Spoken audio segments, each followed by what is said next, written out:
There are probably 60 questions you can come up with when interviewing your brokerage. Here are 5 aspects of a brokerage that are what I feel matter the most. Coming up.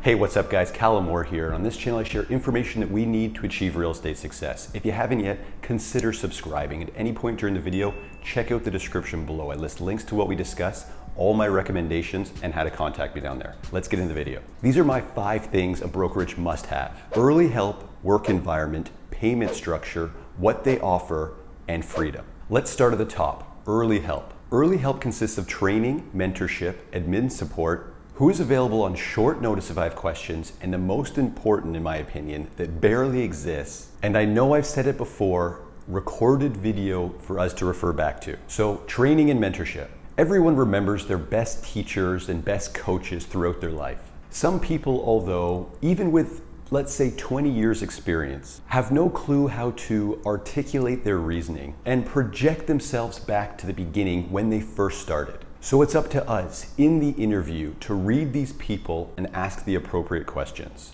Admin support. Some brokerages do a ton of the paperwork for you. Some do barely any, so get reassurance on that. Both are fine. You have to learn everything anyways, but generally the more support you receive in this area, the higher the desk fee or the higher the commission split. So do your due diligence there. Who is available if I have questions on short notice? Of course, if we are working with clients until 9 p.m., we need to know who we can call in that instance. And my favorite, recorded video if possible. As I was getting my license and visualizing which brokerage I was going to work with, I was picturing myself doing this if I joined a brick and mortar brokerage, recording everyone that helped me. I had this plan or thought to literally set up a tripod in all sales meetings to refer back to. And every time, for example, if my broker of record or anyone was going to show me how to do, say, a CMA or how to put a listing on MLS, I was going to screen record the training session with audio. I don't want to have to go back even a second time to anyone who has taught me the lesson already. And I know that although I love learning and I am very teachable, you simply can't retain the knowledge of all aspects of real estate. There are just too many moving parts to understand as a brand new real estate agent. But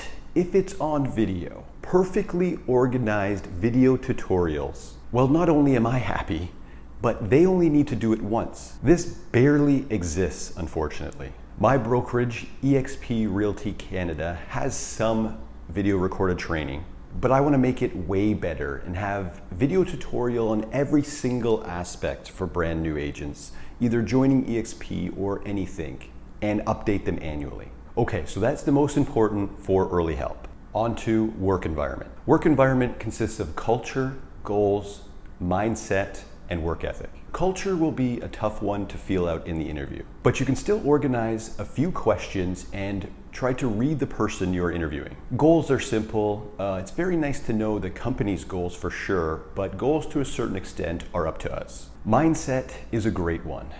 This isn't easy to find, but as small as 2 extremely open and honest people with similar mindsets and good work ethics working together, the sky is literally the limit.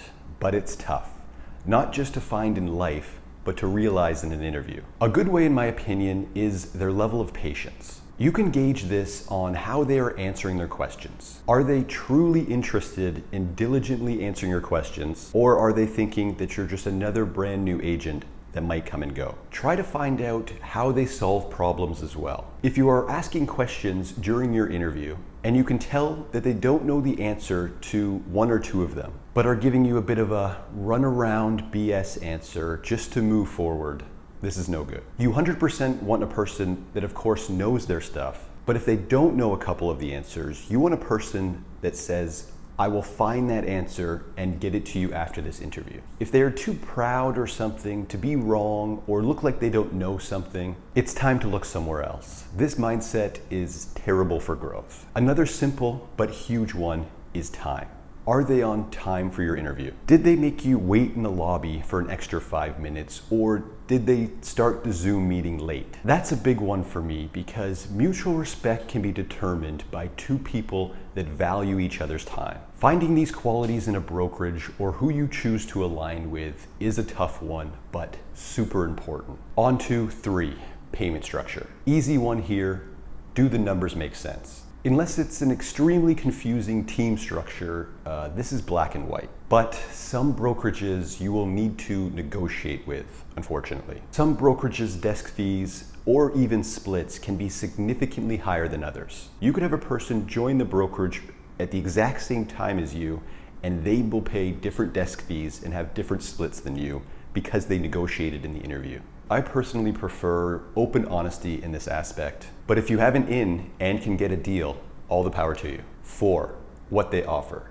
Not the same as early help or training, but what they offer in valuable tools to generate as business. Website, CRM, marketing material, tech support. Does the desk fee come with your fully IDX'd website? Do I have to pay for my own CRM on top of these fees? Those are both super important, as well as when it's time to create your physical or digital marketing material. Will there be helpful tools and connections set up in place to help streamline the process and save us time and money? The last one, tech support, is far-fetched for your average brokerage, but it's so nice to have if possible. I opened up a ticket with EXP support about a problem with my Mac. Every time I started or reset my computer, EXP World would automatically open. This was 100% due to a setting in my computer, but we were able to hop on a 10-minute shared screened support session and solve it.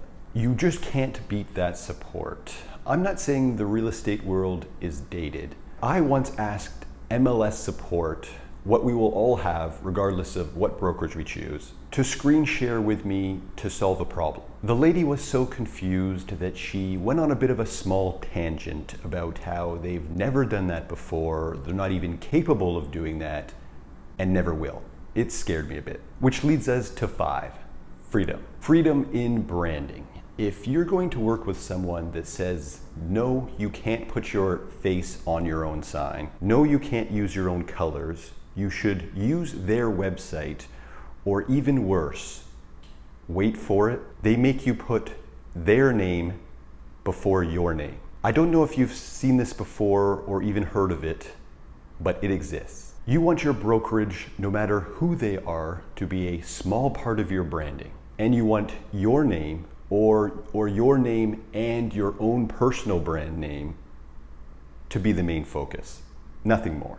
We want our personal brand out there. This is what we are building long term, and it feels so good knowing you have control over your own business. If I've said it once, I've said it a million times. We want to build a business around this license, and that's what real estate agents are, their own business. I really hope that helped, and if you're in real estate like myself to help future clients like no one else, reach out, comment below. And 100%, if you're interested in eXp Realty, get at me. I'm very much looking for partners in this. Book a call with me, it's in the description below, or just DM or email. I get back to everyone. Also join the Facebook group if you haven't already. It's in the description below as well. If that's for you, I'll talk to you soon. If not, I'll see you in the next one.